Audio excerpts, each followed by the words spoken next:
Assalomu alaykum, yaqinlarim, yaxshilarim. Nimagadir mana shu so'zni ko'p ishlataman.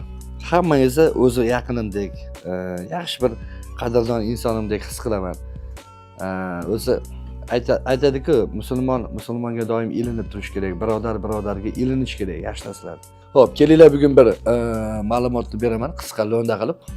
O't qopi dimlanish. Yig'laganingizda, siqilganingizda, depressiya holatiga tushganingizda, urushganingizda, g'amgin bo'lib qolganingizda, xafa, tushkun holatda mana shu berkiladi. Tasavvur qiling, berk endi o't qopi safroni chiqaryapti, lekin berk endi o't qopi dimlanishni boshlaydi. O't qopi dimlanayotganlarga kim kerak? Nima kerak? Avzoxin kerak. Konsert ko'rsin, kulsin, kulganda oshirib ketadi. E'tibor bering o'zingizga. Tashqaridan qarang-da, kulmaydigan insonga aylangansiz. Sen bittasi savol beryapti. O'zimizdan o'zimiz kulaveramizmi? Ha, albatta. Mana o'zingdan o'zing qovog'ingni solib yursan-ku, endi o'zingdan o'zing kulib yurasan. Nima farqi bor? O'zingdan o'zing qovoq solib yuribsan, o'zingdan o'zing kulib yuribsan.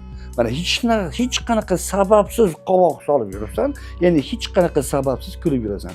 Farqi shu xolos. Endi nima qilish kerak? Javobini ayting deb savol yozish boshladi. Boshqatdan ko'rib chiqing, tushunmaganlar. Xo'mrayishingizdan o't qopi dimlanyapti. Nima qilasiz? Endi kulasiz. Kulganingizda mana bu joy ochiladi. Bu joy ochilganda o't qopi safroni chiqarishni boshlaydi. Va sekin-sekin qattiq qatlamlarda yemirishni boshlaydi. Toshni aylantirishni boshlaydi. Tosh aylangan sari kichrayishni boshlaydi. Qumlarni, toshlarni barchasini asta-sekin maydalab chiqarishni boshlaydi. Nima qilish kerak? Kulish kerak. Qo'ldan kelganicha, Alloh qodir qilganicha ma'lumotlar berishga uriniryapman. Kamtarona mehnatimizni qadrlaganingiz bilan, qadrlaganingiz uchun Alloh sizlardan rozi bo'lsin. Omon bo'ling, xonadoningizdan hech qachon fayz baraka, qalbingizdan halovat uzilmasin. Yaxshi kunlarda ko'rishguncha hammalarni yaxshi ko'raman. Omon